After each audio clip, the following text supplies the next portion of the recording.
angles and trajectories, way outside the Montana ranch. Not in any Army manual. The Korean Winter of 1951 had turned the Chosin Reservoir into a killing ground where the Chinese held every ridgeline and American infantry died trying to take them back. On the morning of November 14th, Whitaker's platoon was pinned in a frozen valley, taking fire from machine gun nests scattered across the hillside, like a constellation death. Each position too small for artillery, too dispersed for air strikes, too well protected for rifle fire to touch. Lieutenant Morrison had already lost 8 men trying to advance, their bodies lying in the snow turning from red to pink to white as the blood froze, and the snow covered evidence of what happens when doctrine fails, and good men die following orders that physics made impossible. The engineers had laughed at Whitaker's idea 2 weeks earlier when he'd sketched it on a mess hall napkin, a miniaturized mortar man-portable, firing modified grenades at high angles to drop behind cover, where rifle grenades couldn't reach, and where machine guns couldn't elevate to return fire. Pointless, Captain Richards had said, the engineering officer from MIT who spoke in equations and probabilities and who'd never been shot by an enemy he couldn't see. The ballistics are impossible at that scale. The recoil would break your shoulder or your collarbone or both. The accuracy would be non-existent beyond 50 meters. Stick to what works, Corporal. But what worked wasn't working anymore, and Whitaker had spent the last 13 nights in a supply tent with a hacksaw, a blowtorch borrowed from the motor pool sergeant who didn't ask questions, and a stubborn refusal to accept that 9 machine gun positions meant a platoon had to die today simply because the engineer said his idea violated principles they'd learned in classrooms that had never heard incoming fire. Benjamin Whitaker wasn't supposed to be innovative. He was supposed to be dead, statistically speaking, because farm boys from Montana with high school educations in hands that knew soil better than textbooks were the ones who got drafted first, trained fast, and died in places their families couldn't pronounce, while officers from good colleges wrote condolence letters explaining that their sacrifice mattered to strategic objectives. Whitaker's father Samuel had run 2,000 acres of wheat and cattle outside Billings since 1927, had survived the Dust Bowl, when neighbors gave up and moved to California chasing promises that turned to dust like everything else in the 30s, had kept the farm through the Depression by being more stubborn than the weather and more practical than the bankers who wanted to foreclose. Samuel Whitaker had taught Benjamin and his 3 brothers that problems got solved with what you had on hand, not what you wish you had, because wishes don't fix broken irrigation pipes in July when the crops are dying and the bank payment is due in August. When a tractor transmission gave out during spring planting and the nearest John Deere dealer was 200 miles away and parts took 6 weeks to arrive if they arrived at all, you didn't wait. You rebuilt it with parts cannibalized from the old farmer rusting behind the barn. You welded pieces that weren't meant to fit together. You made it work because the alternative was losing the planting season, and with it the year's income and maybe the farm itself. Samuel had survived by being stubborn and practical in equal measure, by refusing to accept that educated men in distant cities knew more about survival than men who lived or died based on their own decisions. And he'd passed both traits to his youngest son, along with callous hands and a tendency to see solutions where educated men saw only problems that violated proper procedure. Benjamin had enlisted in 1950, 3 months after the North Koreans crossed the 38th parallel, had enlisted rather than wait for the draft, because at least enlistees got some choice about their assignment, and Benjamin wanted infantry, because his oldest brother James had been infantry in the Pacific and had come home with medals and nightmares in equal measure. The Army had put him through basic at Fort Benning, 8 weeks of learning to shoot and march and follow orders without question, then shipped him to Korea where he arrived in September just in time for the Incheon landing that everyone said would end the war by Christmas. The platoon had been in country for 4 months now, part of the 7th Infantry Division that had landed at Incheon and pushed north with MacArthur's grand vision of reunifying Korea and maybe pushing into China if the momentum held and the politics allowed. That vision died on November 1st when 300,000 Chinese soldiers poured across the Yalu River in human wave attacks that shattered UN lines and turned MacArthur's advance into a desperate retreat, confidence into terror, offensive operations into survival. Whitaker's company had been holding positions near the Chosin Reservoir when the Chinese offensive hit, had fallen back through frozen mountains while temperatures dropped to 30 below zero, and men died from frostbite as often as from bullets, their fingers and toes turning black and falling off, Their bodies found frozen positions that suggested they'd simply sat down to rest and never stood up again. They'd lost half their strength in 2 weeks. Not all dead, though plenty were dead, but the rest wounded or missing or so frostbitten. They couldn't hold a rifle anymore and had been evacuated to hospitals in Japan, where surgeons amputated the parts of them that Korea had frozen. The survivors were hard men now, the softness of training camps and troop ships burned away by cold and combat, and the realization that nobody was coming to save them, that survival depended on each other and on small advantages they created themselves, because the big advantages of American industry and air power and artillery support didn't matter when you were pinned in a frozen valley by an enemy who didn't care about casualties and who had more men than you had bullets. Lieutenant Morrison had been a college student 6 months ago, studying literature at Berkeley and writing poetry that his professor said showed promise. But Korea had aged him into something else, something harder and more tired than any 23-year-old should be. Someone who'd learned that Homer and Virgil understood war better than the tactical manuals, because the ancients knew that warfare was about men dying badly, while other men watched, and everyone pretended there was honor in it, when mostly there was just terror and regret. The tactical problem was simple in its description and impossible in its solution. Chinese doctrine positioned machine gun nests in mutually supporting positions on high ground, usually in sangars, stone fortifications built into the hillside that were nearly invisible until they opened fire, that blended with the rocky terrain so perfectly that you didn't know they were there until the bullets started coming, and by then it was too late for the first men to die. The positions covered all approaches with overlapping fields of fire that created kill zones where advancing infantry died in clusters, where the survivors couldn't advance because moving meant dying and couldn't retreat because that meant abandoning the men who were wounded and screaming and bleeding out in the snow. American doctrine said you suppressed enemy positions with artillery while infantry advanced under that cover, then used rifle grenades or satchel charges to clear the fortifications once you got close enough that the enemy couldn't depress their machine guns to hit you. But the artillery was 20 miles south covering the main retreat route. Air support couldn't fly in the weather that had rolled in yesterday with snow and fog that reduced visibility to 50 meters. And rifle grenades had a maximum effective range of 200 meters against targets that were 300 meters up a 60-degree slope that made advancing impossible and made retreat mean abandoning this valley to an enemy who would use it to flank other American positions and kill other American soldiers who were counting on this platoon to hold. The mathematics of death were simple and brutal. 9 machine gun positions, each with overlapping fields of fire, each position to cover the dead space of the others, meant that any advance up that hillside would cost 30 men minimum, and probably more, because the Chinese were good at this, had learned their tactics fighting the Japanese for 8 years and then fighting the nationalists for 4 more years, and had perfected the art of defensive warfare in mountainous terrain.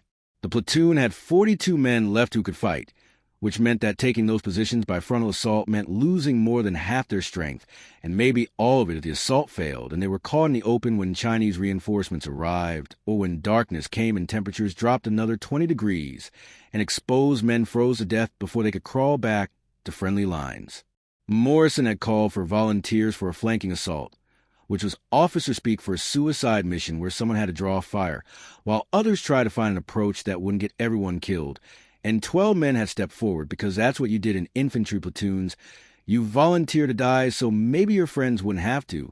So maybe the mission succeeded and the platoon survived even if you didn't. Whitaker had watched them go at 0800 hours.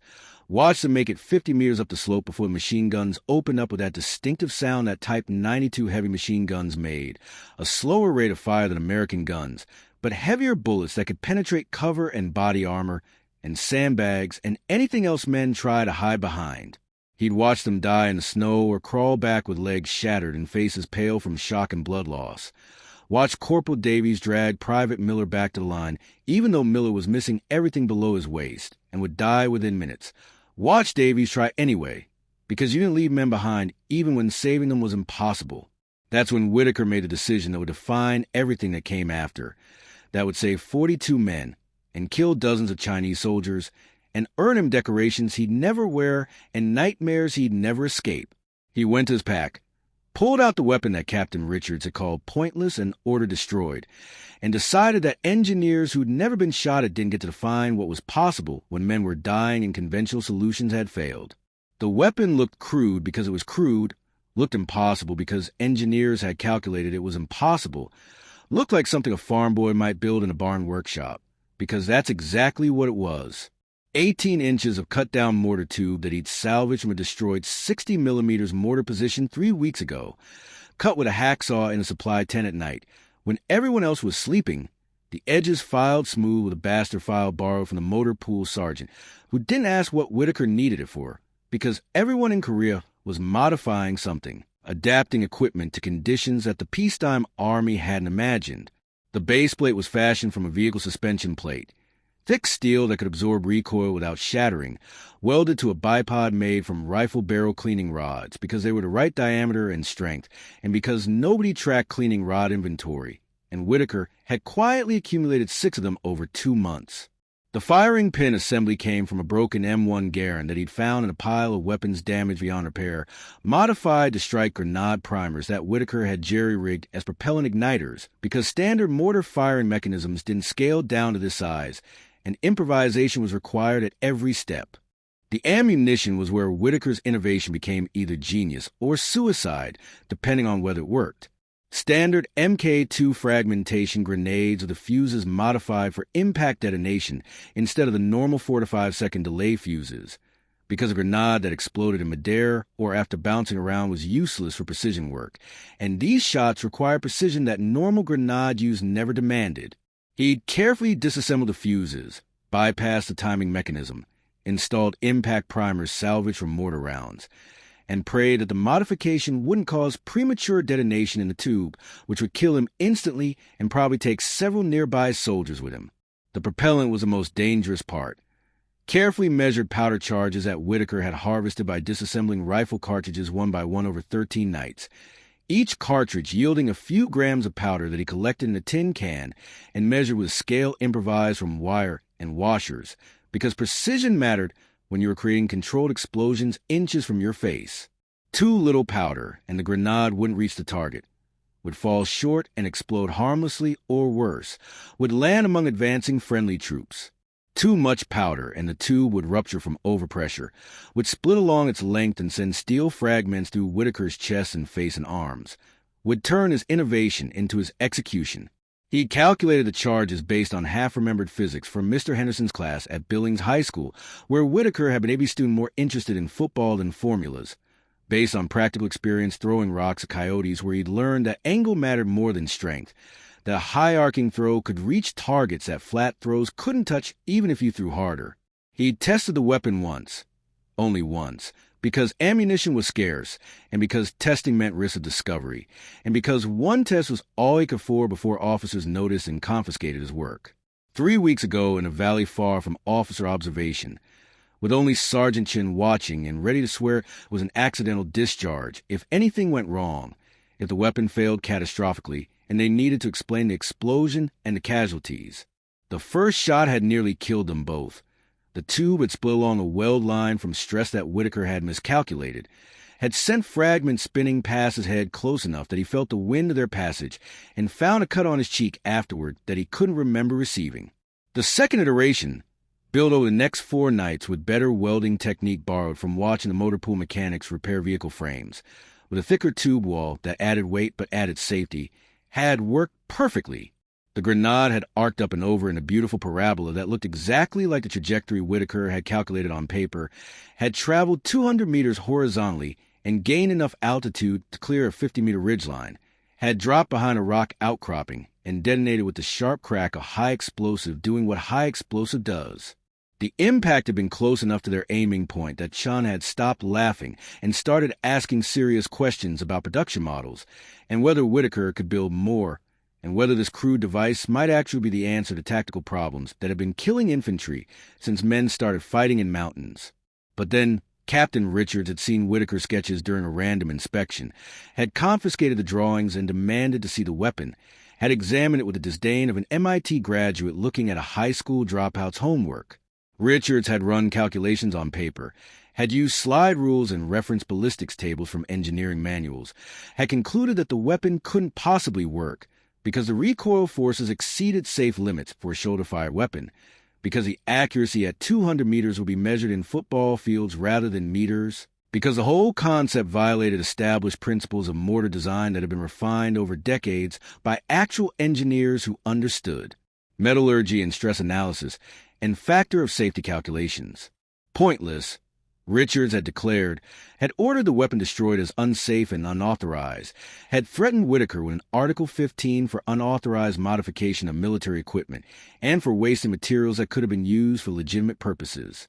Whitaker had stood at attention, had said, "Yes, sir," with the proper deference that enlisted men show to officers, and had hidden the weapon in his pack where it stayed for 2 weeks, disassembled and wrapped in canvas, waiting for the moment when theoretical calculations would meet battlefield reality and reality would win, because reality always wins when men are dying. That moment arrived at 0830 hours on November 14th, when Morrison gathered the platoon and explained in his literature major vocabulary that they were comprehensively fucked, that 9 machine gun positions held the high ground, and their orders were to take that ground by 1600 hours, so that a battalion could advance and a division could retreat, and the entire 8th Army wouldn't be cut off and destroyed by Chinese forces that outnumbered them 10-1. Morrison didn't use the phrase comprehensively fucked. He said something about tactical difficulties and force multiplication and acceptable casualties, but 42 enlisted men understood what officers couldn't say directly, that acceptable casualties meant most of them were about to die, so that men they'd never met could live, that this was the mathematics of infantry warfare, where some units got sacrificed so other units survived.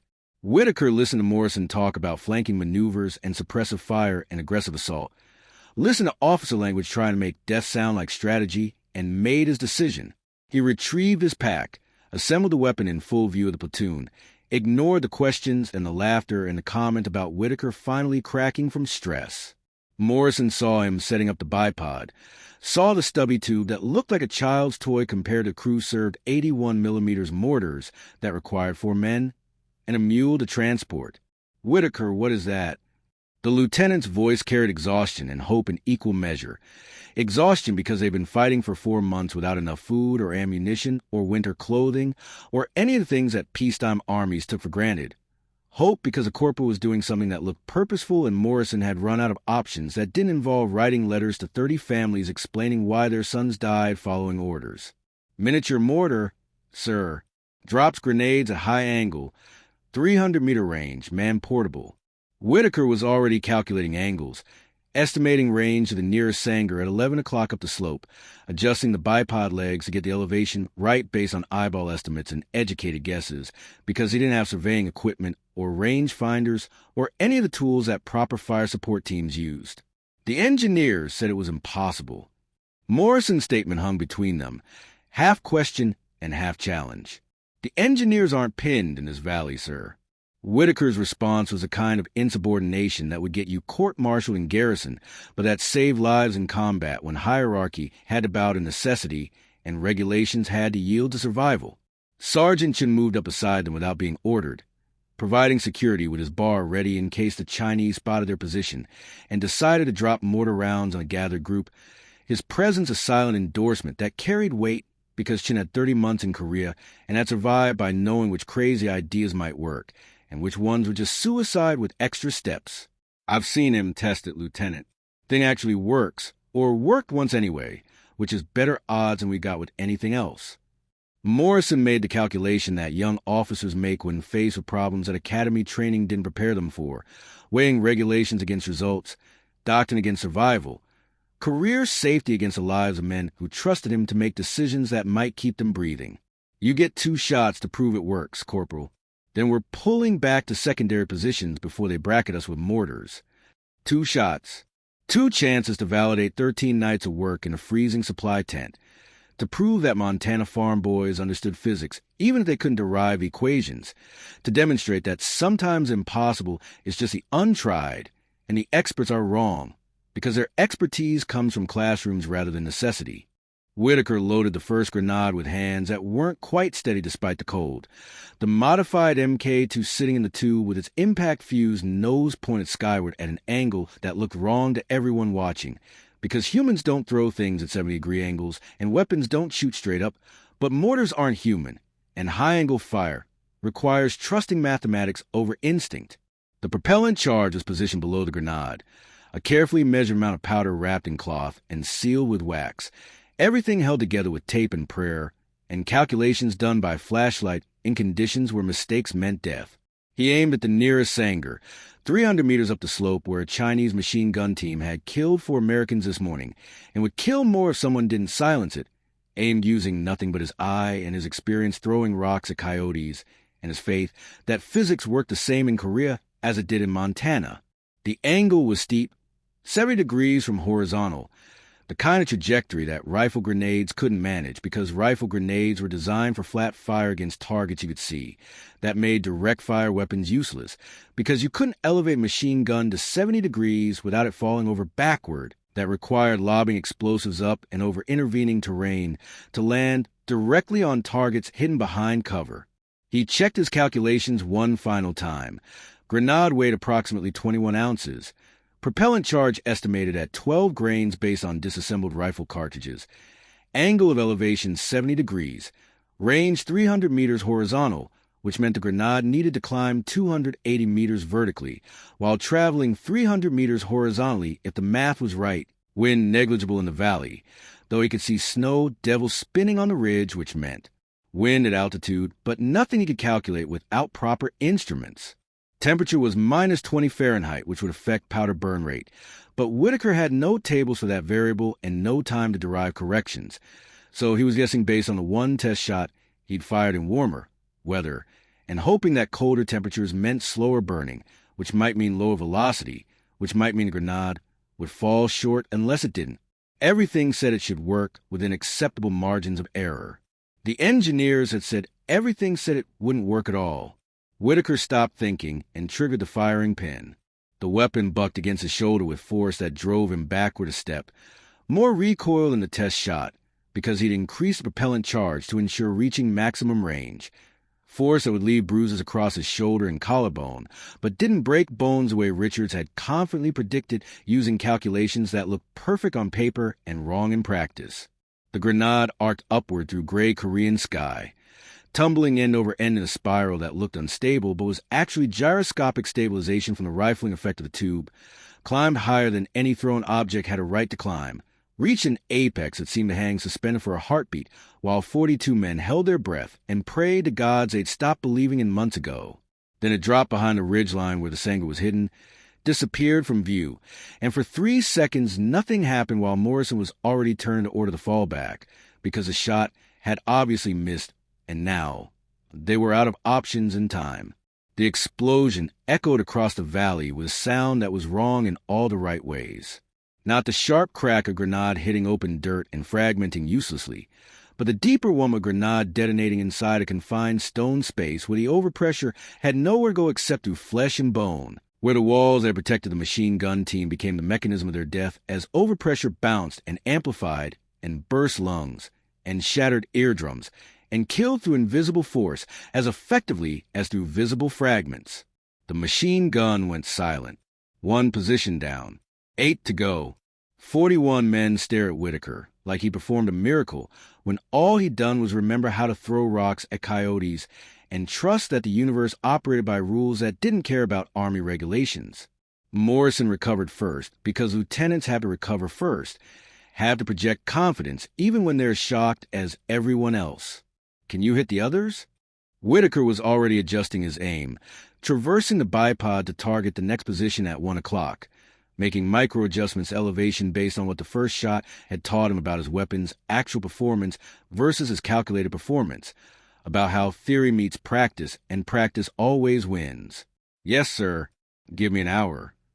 What followed was the most methodical hour of Benjamin Whitaker's war, an hour that would be written up in after-action reports and studied at infantry school and eventually earn him a silver star that he'd keep in a drawer and never wear, because medals don't bring back the men who died before he'd finished his weapon, because decorations feel obscene when you've killed people even if those people were trying to kill you, because heroism is just problem-solving under pressure, and Whitaker had been solving problems his whole life without needing recognition. He worked through the target systematically like his father had taught him to work through fence lines, one section at a time, checking each post before moving to the next, doing the job right because shortcuts meant failure, and failure meant starting over or losing the farm. Target 2 at 1 o'clock, 280 meters. Position on a slight cross slope that required 3 degrees right deflection to account for the angle. Fire, recoil, arc, impact, explosion, silence. The machine gun that had killed Private Chen's younger brother this morning stopped firing and would never fire again. Target 3 at 12:30, 320 meters at the edge of his calculated maximum range. Require reducing propellant charge slightly and increasing elevation to compensate, a counterintuitive adjustment that violated common sense but obeyed physics. Fire, longer flight time, higher arc, impact, explosion, machine gun, dead. Target 4 was complicated by terrain, positioned behind a fold in the hillside that created dead space where normal trajectory couldn't reach, but Whitaker adjusted for ultra-high trajectory at nearly 85 degrees, dropping the grenade almost straight down onto position like artillery from heaven, like divine judgment on men who had misfortune to be on the wrong side of this war.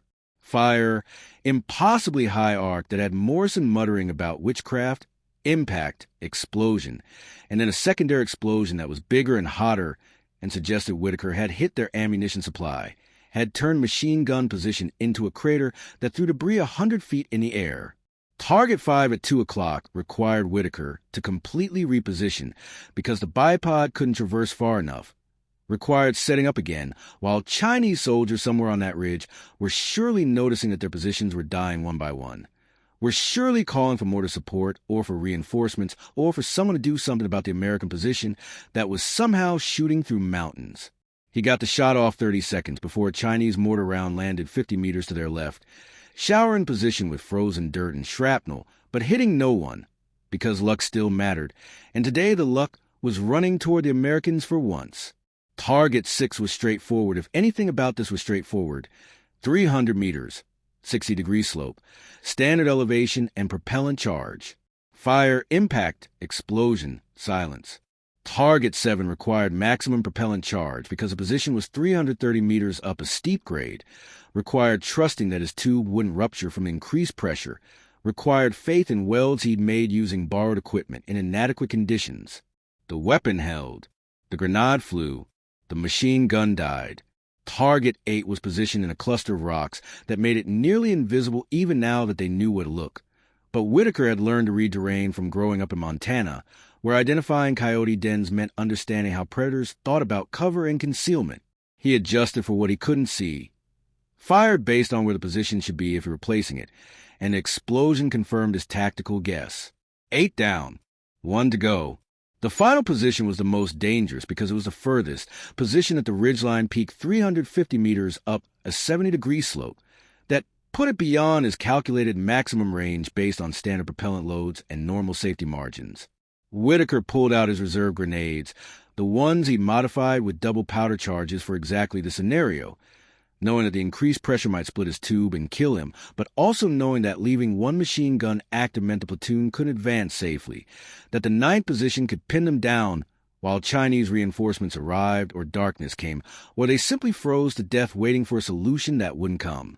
He loaded the hot round, told Chen to stand back in case this went badly, angled the tube to maximum elevation, which was basically straight up, and pulled the trigger, knowing this might be the shot that proved Captain Richards right about pressure tolerances and safety factors and why farm boys shouldn't design weapons.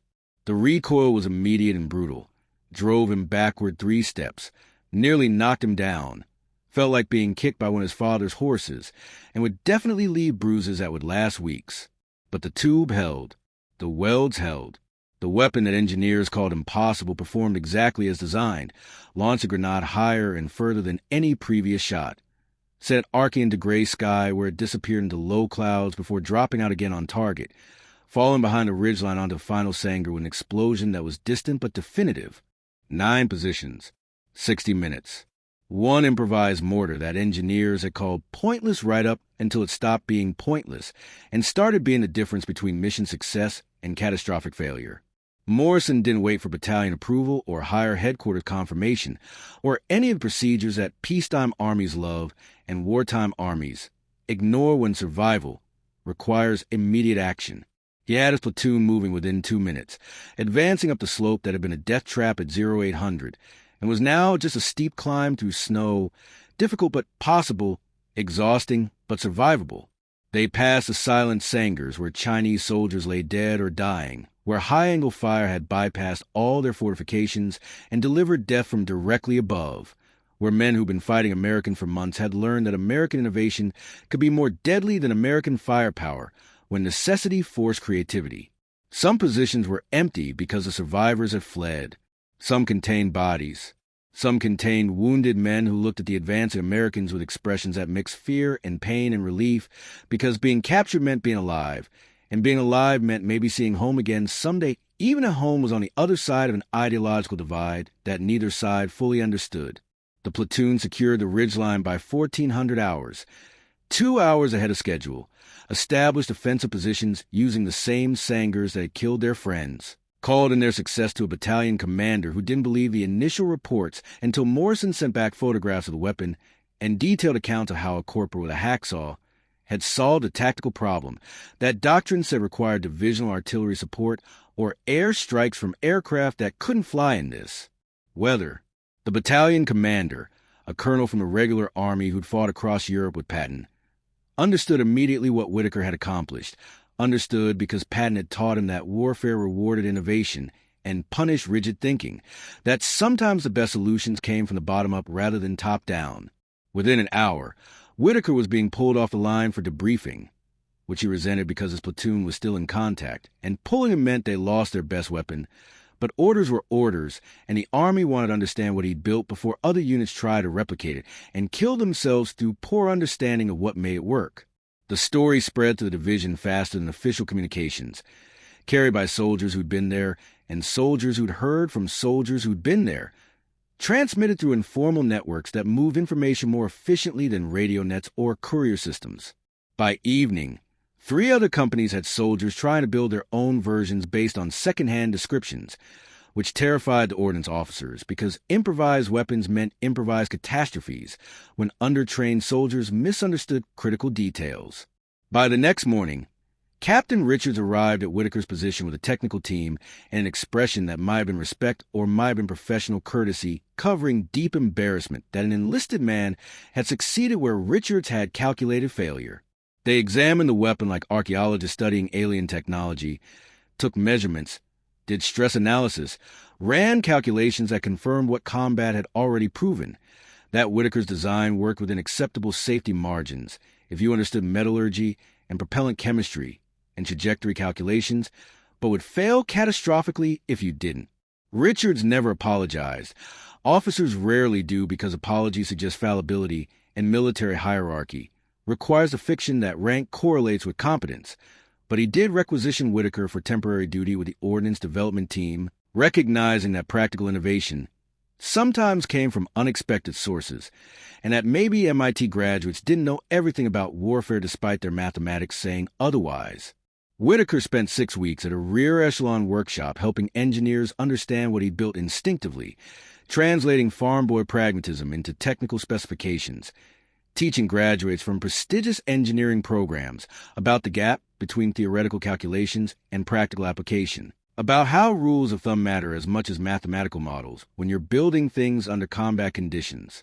The engineers refined his design, replaced improvised components with properly machined parts, added safety features that Whitaker had ignored because he didn't have time or materials, turned his desperate innovation into the M1960mm commando mortar that would be issued to infantry platoons across Korea and later in Vietnam and in dozens of smaller conflicts where American soldiers needed indirect fire support that was more portable than crew-served mortars and more precise than rifle. Grenades. Then Whitaker went back to his platoon because warfare was still happening and soldiers were still dying, and someone needed to understand how the weapons actually performed versus how engineers calculated they should perform, needed to bridge the gap between design and application that could only be learned through using tools and conditions where failure meant death.